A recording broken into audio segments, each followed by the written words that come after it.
আছে কি নাই? এবার ওই ব্যক্তিটা দাঁড়ায়া কইব, ফেরেশতারা রে, ও আমার ফেরেশতারা, আমার জান্নাতে নিও না।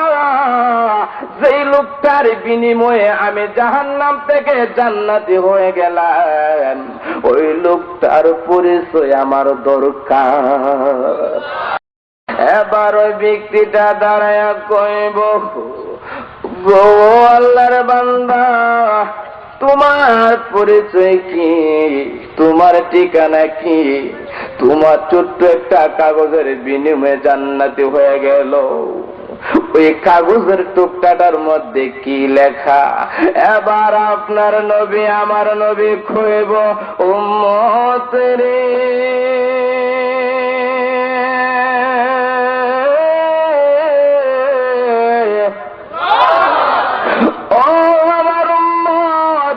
হাসরের ময়দানে তোমার পাশে তোমার মা নাই, তোমার বাবা নাই, ভাই নাই, বন্ধু নাই। আমি তোমার বিপদের সময় জেনে আসলাম, আমি হইলাম তোমার দিনের নবী, রাহমাতাল লিল আলামিন। আর জোরে বলেন না সুবহানাল্লাহ। ওই ব্যক্তিটা কইব, নবী গো, ও গো দয়াল দরুদ নবী, এই জন্যই বুঝি আল্লাহ তাআলা আপনার রাহমাতাল লিল আলামিন বানাইছে। ও মায়ার নবী, আপনার পরিচয় পাইলাম, যে কাগজের টুকরাটায় আপনি মিজানের পাল্লার মধ্যে তুইলা দিয়েছেন, ওই কাগজের টুকরাটার দাম এত বেশি কেন? ওই কাগজের টুকরাটার মধ্যে কি লেখা আছে আমি জানতে চাই। আপনারা শুনতে চান? সবাই জবান খুললে কইতে হবে, নাহলে কিন্তু মিনিট কুয়া শেষ করে দেব। কথা বলতে রাজি আছেন? আমার সাথে একটু সবাই কথা বলতে হবে। এবার মায়ের নবী কই, উম্মত রে, তোমার জীবনে তুমি মাগরিবের পর নামাজ পড়া দুরূদ শরীফ পড়ছো? আল্লাহু আকবার বলেন। এশারের নামাজ পড়া তুমি তরিকার ওয়াজিফা আদায় কইরা দুরূদ শরীফ পড়ছো? তাহাজ্জুদের নামাজ পড়া দুরূদ শরীফ পড়ছো? তোমার জীবনে জুমার নামাজের ইমামের সাথে দুরূদ শরীফ পড়ছো? এই কামালপুরের ঈদে মিলাদুন নবীর মাহফিলের মধ্যে বৈশা বক্তা হাবিবুর রহমান ফারুকের সাথে তুমি দুরূদ শরীফ পড়ছো? তোমার গোটা জীবনের দুরূদ শরীফ গুলি আমি মদিনার নবীর কাছে জমা আছে। আজকে আমি দেখলাম তোমার ঠিকানা জাহান্নাম হয়ে গেছে। আমি তোমার গোটা জীবনের দুরূদ শরীফ গুলি জমা কইরা রাখছি রে। আজকে যখন তোমার ঠিকানা জাহান্নাম হয়ে যায়, তোমার গোটা জীবনের দুরূদ শরীফ গুলি নেকির পাল্লার মধ্যে তুইলা দিয়া তোমার ঠিকানা জান্নাতি বানায়া দিছি। যে নবীর উপরে দুরূদ শরীফ পাঠ করলে জাহান্নামী মানুষগুলি জান্নাতি হয়ে যায়, যেই নবীর উপরে দুরূদ শরীফ পাঠ করলে সওয়াব হয়, যেই নবীর উপরে দুরূদ শরীফ পাঠ করলে গুনাহ মাফ হয়, যেই নবীজির উপরে দুরূদ শরীফ পাঠ করলে মর্যাদা বেড়ে যায়, যেই নবীজির উপরে দুরূদ শরীফ পাঠ করলে মদিনার নবীরে স্বপ্ন যুগে দেখা যায়। আমরা ওই নবীর উপরে দুরূদ শরীফ পরাণ ভরে পড়তে চাই কি চাই না? আর একটু মহব্বতে পড়েন, আল্লাহুম্মা সাল্লি আলা মুহাম্মাদ ওয়া আলা। সবার শুনে দেখো লারান, নবীর মহব্বতে একটু লারান। দেনা মুহাম্মাদ ওয়া আলা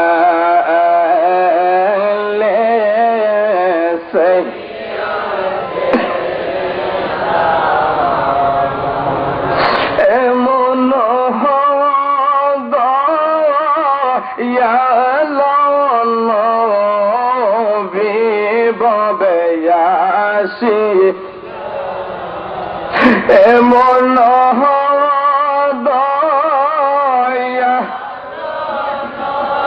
আমি বাবে আসে দো উম্মতি উম্মতি বলে কান্দিল হায়রে উম্মতে মারহাবা মারহাবা বলে কান্দিল আল্লাহ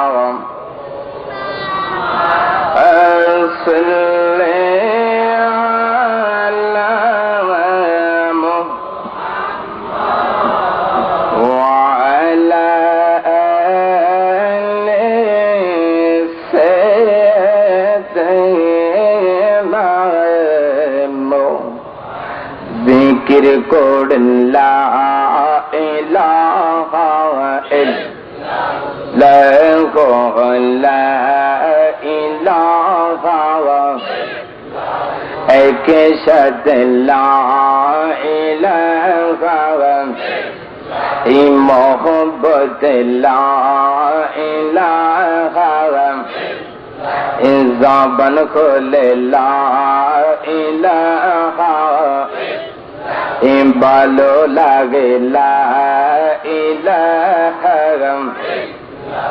নাম সরোজা সৈদনা তোমরা মা বাবার খিদমত ভুলো না বলেন নাম সরোজা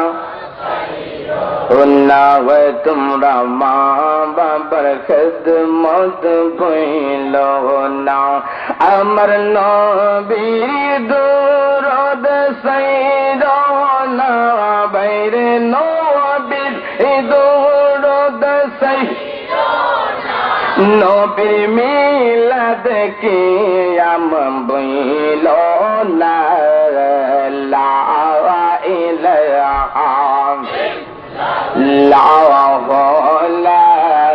ইলাহা এ জুড়ে জুড়ে লা ইলাহা মোহাম্মদ লা ইলাহা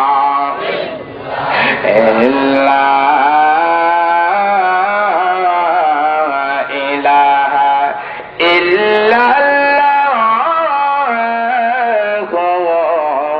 মুহাম্মাদুর রাসূলুল্লাহ সাল্লাল্লাহু আলাইহি ওয়াসাল্লাম ইসমে জাতের জিকিরে আল্লাহ আল্লাহ আল্লাহ আল্লাহ আল্লাহ আল্লাহ আল্লাহ আল্লাহ আল্লাহ আল্লাহ আল্লাহ আল্লাহ মারহাবা আল্লাহ আল্লাহ বলো মাফি হতে আল্লাহ আল্লাহ আল্লাহ মৌলার নামে জগমত মৌলার নামে জগমত জপলে মত ফোরাই না আমার মন যাসে গদেওয়ালা মসলা আল্লাহ আল্লাহ আল্লাহ আল্লাহ মৌলার নামের জিগিরি গো করলে জীবনের গুনাহ জয়রা পরে গো আল্লাহ আল্লাহ আল্লাহ আল্লাহ মৌলার নামের জিগিরি গো করলে জীবনের গুনাহ জয়রা পড়ে গো মোরা কাবাই বৈশার দেখবা মোরা কাবাই বৈশা দেখবা মক্কায়ার মদিনা আমার মন হইয়াছে গো দেওয়ানা মসলা আল্লাহ আল্লাহ একসাথে আল্লাহ জবান খুলে মারহাবা আল্লাহ আল্লাহ আল্লাহ আল্লাহ আল্লাহ আল্লাহ আমার মৌলা কি মহিমা জানে গো এ পরানো দরিয়া টানে গো হায় হায় আল্লাহ আল্লাহ আল্লাহ আল্লাহ আমার মাওলা কি মহিমা জানে গো পরানো দরিয়া টানে গো মাওলার প্রেমে হইলের পাগল মাওলার প্রেমে হইলে পাগল জীবনের গোনা থাকে না আমার মন হইয়াছে গো দেওয়ানা মসলা আল্লাহ আল্লাহ আল্লাহ আল্লাহ আল্লাহ अपने जानेर जान नबीजी अपने जानेर जान ओ गो नबीजी अपने जानेर जान मसला अल्लाह अपना के देखी लगो नबी अपना के देखी लगो नबी दो जगह हाराया ओ गो नबीजी अपने जानेर जान मसला अल्लाह अल्लाह अल्लाह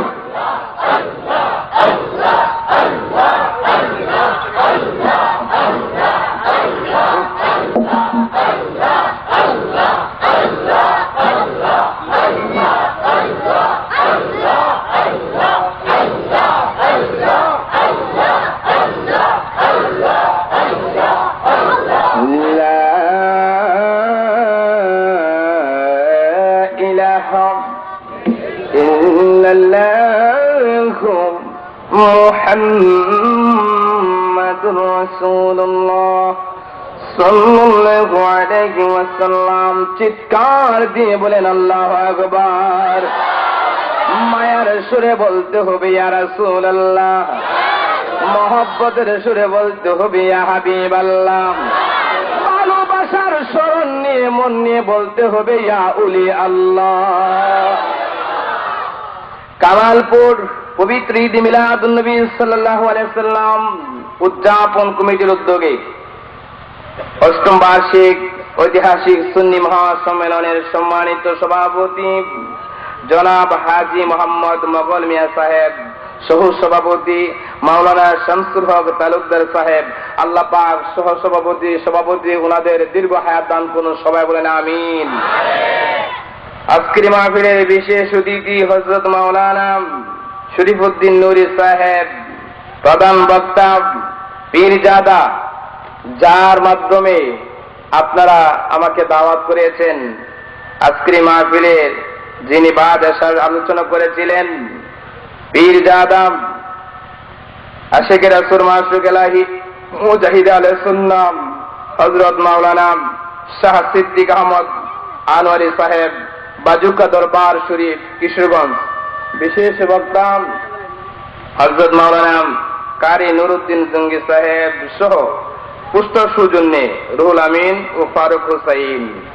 আমার পিতৃতুল্য বাবারা, যুবক বন্ধুরা, পর্দার আড়ালে আছেন সহজ সরল অবল মা ও বোনেরা, সবার খেদমতে আরজ জবানটা একটু ক্ষয় করে, একটু কষ্ট করে জবানটা খুলে বলুন, আজকে কামালপুর ঐতিহাসিক ঈদে মিলাদুন নবীর অষ্টম বার্ষিক মাহফিলে আসতে পেরে বসতে পেরে আমরা খুশি না বেজার? আর একটু মহব্বতে বলেন এই মাহফিলে আসার তৌফিক দিয়েছেন কে? বসার তৌফিক দিয়েছেন কে? হায়াতের মালিক, মৌতের মালিক যে মহান মাওলা আল্লাহ পাক ইচ্ছে করলে আমাদেরকে হিন্দু বানাতে পারতেন, বুদ্ধ বানাতে পারতেন, নাসারা বানাতে পারতেন, খ্রিস্টান বানাতে পারতেন। কথা বলেন ঠিক কিনা? আল্লাহ পাক আমাদেরকে হিন্দু বানান নাই, বুদ্ধ বানান নাই, নাসারা বানান নাই, খ্রিস্টান বানান নাই। যেই দলটা হবে জান্নাতি, যেই দিনটা হবে সঠিক পথের দিন, আল্লাহ পাক আমাদেরকে যে ইসলাম ধর্মের মধ্যে আমাদেরকে কবুল করেছেন, সেই শুকরিয়া তান জবান খুলে বলেন আলহামদুলিল্লাহ। এরই সাথে সাথে লক্ষ কোটি দুরূদ ও সালাম প্রেরণ করছি ওই নবীজির উপরে যে নবীজির নাম মুবারক, আরশে আজিমের মধ্যে আহমদ, দুনিয়ার জমিনে মোহাম্মদ, যেই নবীকে সৃষ্টি করেছেন সবার আগে, পাঠাইছে সবার পরে, যেই নবী এসেছেন সবার পরে, জান্নাতে যাবে সবার আগে। জোরে বলতেন না সুবহানাল্লাহ?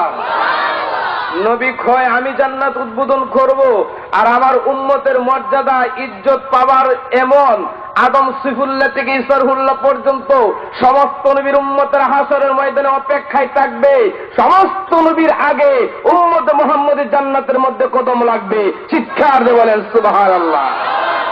আমরা সেই নবীর উম্মত হয়ে খুশি না বেজার? আর মহব্বতে বলেন খুশি না বেজার? ওই নবীর মহব্বতে কিছুক্ষণ সময় বসতে রাজি আছেন? নবীর কথা শুনবেন? আমি আপনাদের সামনে দুইটা বিষয় নিয়ে আলোচনা করার আমি ইচ্ছে করেছি। কিছু সময় হলো আপনার আমার নবীজি ব্যাপারে কিছু কথা, আর কিছু কথা হলো আউলিয়া কেরামের সম্মান ব্যাপারে। আমি আনুমানিক 1টা পর্যন্ত সময় অথবা 12:30 পর্যন্ত সময় নিয়ে এই দুইটি বিষয়ে অল্প কিছু আলোচনা করার চেষ্টা করব। আল্লাহ পাক আমাকে বলার, আপনাদেরকে যেন বুঝার তৌফিক দেন। সবাই বলেন আমিন। আমরা এই মাহফিলে এসেছি কার মহব্বতে? কার মহব্বতে? আমাদের কম বেশি গুনাহ আছে কি নাই? আমাদের আওলাদরা কবর দেশে আছে কি নাই? তাদের জন্য কান্নাকাটি করে দোয়া করা দরকার আছে কি নাই? যারা বাড়ি বানিয়ে গেল, সংসার সাজিয়ে গেল, খালি হাতে 3.5 টুকরা মাগরিন পরে অন্ধকার কবরে শুয়ে গেছেন, তাদের জন্য চোখের পানিগুলি ছেড়ে কান্না দরকার আছে কি নাই? আজকে অনেকের মা বাবা যারা কবর দেশে তারা খুশি, তাদের পার্শ্ববর্তী কবর ভাইকে ডাকে বলতেছেন, হে ভাই দেখেছো আমার ছেলে, আমার ভাই, আমার বন্ধু মাহফিলের মধ্যে গিয়ে আমাদের জন্য দোয়ার ব্যবস্থা করেছে, দেখো তোমার আওলাদরা কবর পাইছে, তারপরেও মাহফিলের মধ্যে আসে নাই। কি কোন? তারা তাদেরকে তিরস্কার দিচ্ছে। তারা বলতেছে আফসোস, এই দরার জমিনে এমন নিমুখ হারাম না খানদান সন্তান রেখে গেলাম। এই কামালপুরবাসী কত জন্য জান্নাতের বাগান সাজাইলো, দোয়ার ব্যবস্থা করলো, তারা আইসা আমাদের জন্য দোয়ার ব্যবস্থা করলো না। যে সমস্ত বাবারা বাইরে রাস্তাঘাটে দোকানপাটে আছে, সবাইকে মাহফিল এসে মা বাবার জন্য অন্তত দোয়া করার তৌফিক দেন। সবাই বলেন আমিন। আরো বড় করে বলে আমিন। আমার সাথে সাথে ছোট্ট করে একটা নাতে রাসূল গাইতে রাজি আছেন? একটু মহব্বতে গাইবেন, কারণ নবীর মহব্বত বাড়বে, নবীর কথা শুনতে বড় ভালো। নবীর প্রেমের মালা পরে, নবীর প্রেমের মালা পরে হইলাম পাগল দেওয়ানা, ওই কদমে যাওয়া হইল না আমার, ওই কদমে নাম বলেন নবীর প্রেমের মালা পরে, নবীর প্রেমের মালা পরে হইলাম পাগল দেওয়ানা, ওই কদমে আগে মানে তাজা কর,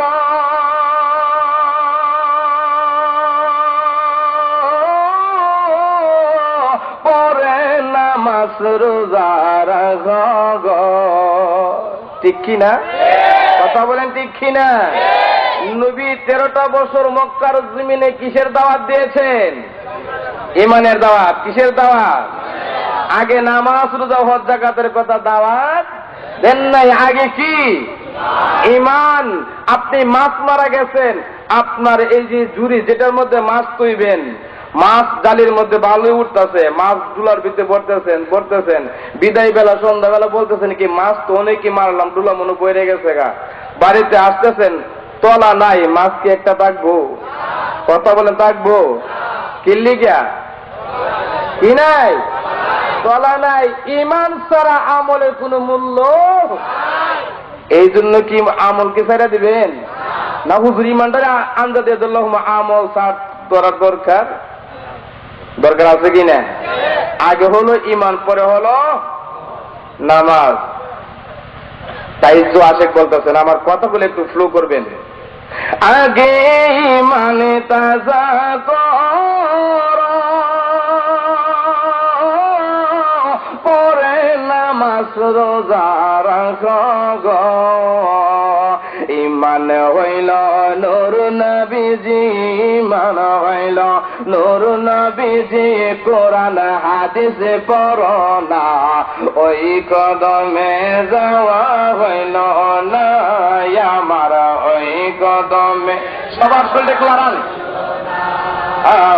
নবীর প্রেমের মালা পরে নবীর প্রেম মালা পরে হইলাম পাগল দেওয়ানা ওই কদমে আমার ওই কদমে বন্ধুরে আমার ও বাবার বাইরে বন্ধুরা একটু মহব্বত লে পয়সা যাও গো নবীর সাহাবীরা নবীরে কেমন ভালোবাসত গো তাদের জীবনী দিয়ে আপনাদেরকে একটু বোঝাতে চাই বুঝতে রাজি আছেননি নবীজির আঙ্গুল মুবারকে আংটি মুবারক কি আংটি মুবারক নবীজি আংটি মুবারকটা হাতে নিয়ে আবু বকরকে বলতেছেন আবু বকর ও আবু বকর এই আংটির মধ্যে তুমি বাইনারে কইবা লা ইলাহা ইল্লাল্লাহ লেখার জন্য কি লেখার জন্য কথা বলতেন পিছনে বাবারা কি লেখার জন্য আজকাল তো আংটির মধ্যে কত ধরনের লেখা লাভ ওই নিজের মানুষের নামে প্রথম অক্ষরটা এল এন এন ঠিক না কর নবীজি কইছে আবু বকর আমার আংটির মধ্যে তুমি লেখায় আনবা লা ইলাহা ইল্লাল্লাহ নবীর প্রেমের আলোচনা মনোযোগ কিসে প্রেমের এবং ঈমান দেখেন কেমন আবু বকর কইয়া রাসূলুল্লাহ যাচ্ছি আংটি খানা লইয়া বাইন্নার কাছে গিয়া কইল ও বাইন্না এটা হলো নবীজির আংটি আংটি মুবারকের মধ্যে তুমি লা ইলাহা ইল্লাল্লাহ লিখে দাও বাইন্না কইতেছে আবু বকর তুমি দাঁড়াও আমি নবীর আংটি মুবারকের মধ্যে লা ইলাহা ইল্লাল্লাহ লিখে দিচ্ছি এই দিক দিয়ে পানিয়া লা ইলাহা ইল্লাল্লাহ অঙ্কন করতেছেন এই দিক দিয়া আবু বকরের অন্তরে নবীর প্রেমের জ্বালা বাইরা গেছে মনে মনে ভাবতেছে আংটির মধ্যে আল্লাহর নাম থাকবে আমার নবীজির নাম থাকবে না এটা হতে পারে না জোরে কইন আল্লাহু আকবার।